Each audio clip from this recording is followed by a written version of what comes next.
والد محترم میں کوئی خوشبو نہیں لگاتی ہوں، بلکہ میرے بدن سے میرے جسم سے خوشبو آنے کی علت یہ ہے، سبب یہ ہے کہ جب سے یہ بچہ محمد رسول اللہ میرے بدن میں آئے ہیں، میرے پیٹ میں آئے ہیں، اس وقت سے جس راستے سے میں گزرتی ہوں اس راستے سے خوشبو آنے لگتی ہے، جس پلیٹ میں کھاتی ہوں اس پلیٹ میں خوشبو آنے لگتی ہے، حتیٰ کہ جس زمین پہ تھوک دیتی ہوں اس زمین سے یہ خوشبو آنے لگتی ہے۔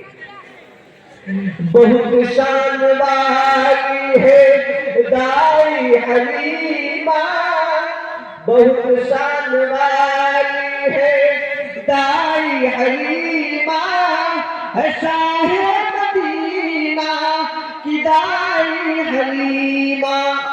میرے پیارے بھائیوں، آپ علیہ السلام کی ولادت باسعادت ہوئی، اور آپ کی ولادت باسعادت کے بعد عرب کا یہ قانون تھا، عرب کا یہ دستور تھا کہ عرب کی عورتیں وہاں کے بچوں کو نہیں پالتی تھی، وہاں کی عورتیں وہاں کے بچوں کی پرورش و پرداخت نہیں کیا کرتی تھی، بلکہ باہر سے عورتیں آتی اور عرب کے بچوں کو لے کر جاتی، اور اس کے بدلے میں ان کو مال و دولت ملتا تھا، ان کو پیسہ ملتا تھا۔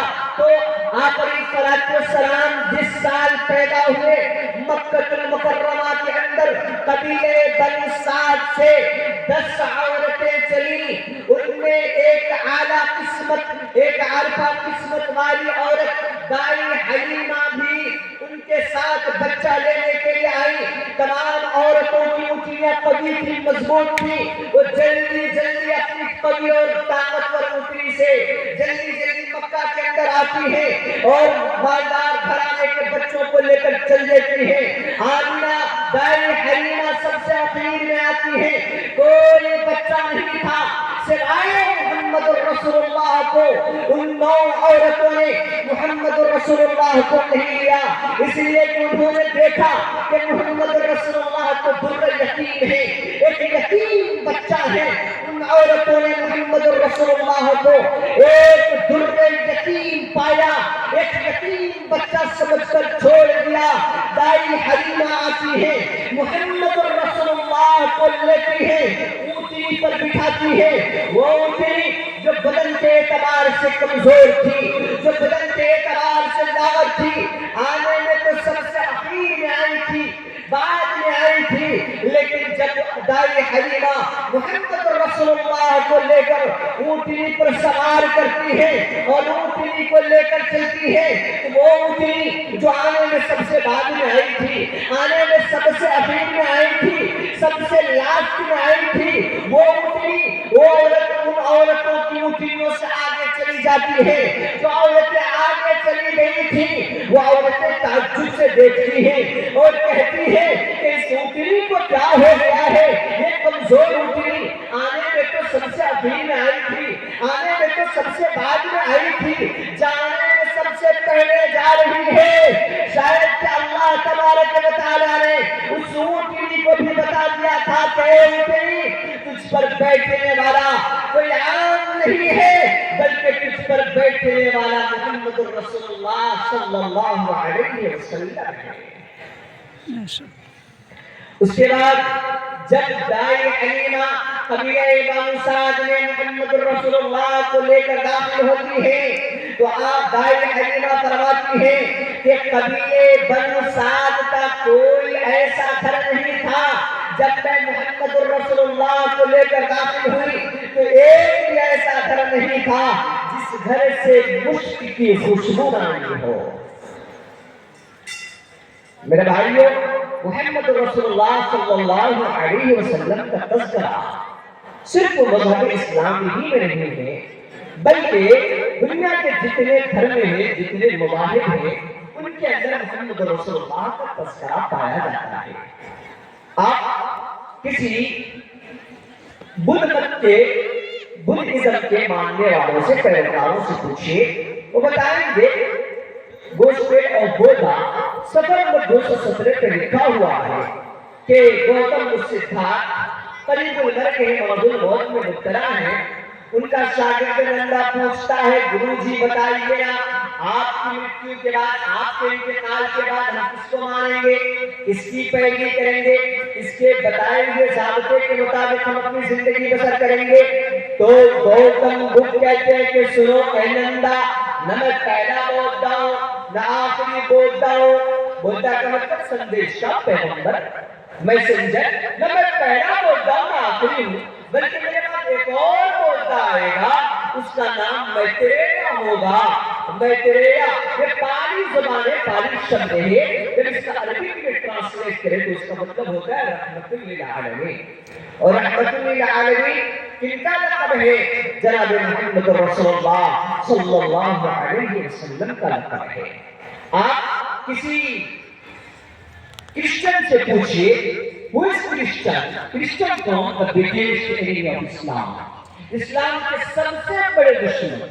لیکن ان کے کتابوں میں آپ دیکھئے کہ لکھا ہوا ہے، مسٹر مائیکل ہارٹ ایک کرسچن ہے، عیسائی ہے، وہ لکھتا ہے محمد رسول اللہ کے بارے میں he was only a man in history who was supremely successful on both the religious and secular levels، کہ محمد رسول اللہ کی ایسی ہستی ہے جنہوں نے سروچ کامیابی پراپت کیا، مذہبی اعتبار سے اپنے لوگوں میں بھی، اپنے انجالیوں میں بھی، اور آپ کے علاوہ جو دوسرے دھرم کے ماننے والے ہیں، دوسرے مذہب کے پیروکار ہیں، ان میں بھی آپ نے سفلتا حاصل کیا، کامیابی حاصل کیا۔ دنیا کے اندر کوئی ایسا انسان نہیں ہے جس سے اپنے بھی لوگ خوش ہیں اور غیر بھی خوش ہیں سوائے محمد رسول اللہ صلی اللہ علیہ وسلم کے۔ گرو نانک جی کے ماننے والوں سے پوچھئے، وہ آپ کو بتائیں گے، بلکہ گرو نانک جی نے تو ایک اصول بنایا، ایک ضابطہ بنایا ہے کہ اگر کوئی شخص گرو نانک جی کے مذہب میں داخل ہونا چاہتا ہے تو انہوں نے یہ کہا ہے صاف لفظوں میں، پہلا نام خدا کا، دوسرا نام رسول، تیجا کلمہ پڑھ، نانکا کر کے پاوے قبول۔ اگر کوئی نانکا مذہب میں داخل ہونا چاہتا ہے، گرو نانک جی کے مذہب میں پرویش چاہتا ہے، تو پہلے نمبر پہ اس کو کیا کرنا ہوگا؟ اس کو خدا کا نام لینا ہوگا، ایشور کا نام لینا ہوگا، اللہ کا نام لینا ہوگا، دوسرا نام رسول، دوسرے نمبر پہ محمد رسول اللہ کا نام لینا ہوگا، تیسرے نمبر پہ اس کو کلمہ پڑھنا ہوگا۔ اس کے بعد ہی نانکا دربار میں پرویش ہو سکتا ہے، داخل ہو سکتا ہے، اس کے بغیر داخل نہیں ہو سکتا ہے۔ اور ہندو دھرم میں محمد رسول اللہ کے بارے میں تو بہت کچھ کہا گیا ہے۔ محمد رسول اللہ کی وشیشتائیں بتائی گئی ہیں کہ محمد رسول اللہ کہاں پیدا ہوں گے، آپ کے دوست کتنے ہوں گے، آپ کے ماتا اور پتا کا نام کیا ہوگا، یہ ساری چیزیں بتائی گئی ہیں۔ آپ علیہ السلام کہاں پیدا ہوں گے، کہا گیا ہے کلکی پران ادھر نمبر 2 منتر نمبر 11 کے اندر، شمبل گرام سوچ سمجھ لگا کہا، منگل اچار بہولا پاپ تاپ ہی بربت جتا، کہ کلکی اگر شمبل گرام میں پیدا ہوں گے۔ شمبل گرام کا مطلب ہوتا ہے شہر، اور گرام کا مطلب ہوتا ہے امن، یعنی امن والے شہر میں کلکی اوتار پیدا ہوں گے۔ اور ہم سب مسلمان یہ جانتے ہیں کہ ساری دنیا کے اندر کون جگہ ہے جس کو امن کی جگہ قرار دیا گیا ہے؟ البلد الامین قرآن کریم کے اندر کہا گیا ہے، وہ کون سی جگہ ہے؟ مکہ المکرمہ۔ اور آپ علیہ السلام مکہ المکرمہ کے اندر پیدا ہوئے۔ ماتا کا نام کیا تھا؟ کہا گیا سمتیان وشنو یشسا کل کے پراگر بھوشیہ تھی۔ ماتا کا نام سومتی تھا اور پتا کا نام وشنو یش تھا۔ وشنو یش کا مطلب ہوتا ہے بھکت، اور یش کا مطلب ہوتا ہے ایشور، یعنی ایشور کا بھکت۔ آپ علیہ السلام کے والد کا نام کیا تھا؟ عبداللہ۔ عربک زبان ہے، عربک لفظ ہے۔ عبداللہ کا بھی مطلب ہوتا ہے اللہ کا بھکت، اللہ کا بندہ۔ یہ صرف الفاظ کی رد و بدل ہے، میننگ دونوں کا سیم ہی ہے، وہ سنسکرت ہے اور یہ عربک ہے۔ آپ علیہ السلام کے کتنے دوست ہوں گے یہ بھی کہا گیا، چتر میربالا کے بردر کرشچانی کرشچیا، کہ آپ علیہ السلام کے 4 سہیوگی ہوں گے، 4 متر ہوں گے، اور آپ علیہ السلام اس دنیا کے اندر کس لیے پیدا ہوں گے؟ آپ علیہ السلام منگلاچار بہولا پاپ تاپنی گربچتہ، منگل کو وناش کرنے کے لیے، برائی کا خاتمہ کرنے کے لیے آپ علیہ السلام اس دنیا کے اندر پیدا ہوں گے۔ آپ علیہ السلام سے پہلے دیکھیے نا کتنی برائی تھی سماج اور سوسائٹی کے اندر۔ آپ علیہ السلام اگیان ہیتو کرت محمد اندھکار ناشم، اے محمد رسول اللہ آئے، انہوں نے اندھکار کو مٹایا، پاپ کا خاتمہ کیا۔ آپ علیہ السلام کے آنے سے پہلے ذرا دنیا کا جائزہ تو لیجئے۔ آپ علیہ السلام جب تک اس دنیا کے اندر نہیں آئے تھے، انسان تو اس دنیا کے اندر تھے لیکن جانوروں سے بھی بدترین زندگی بسر کیا کرتے تھے۔ آپ علیہ السلام کے آنے سے پہلے انسان تو تھے لیکن ان کے اندر انسانیت نہیں تھی۔ مالدار لوگ غریبوں کو اپنا غلام سمجھتے تھے، ان کو غلامی کی زنجیروں میں جکڑ دیا کرتے تھے۔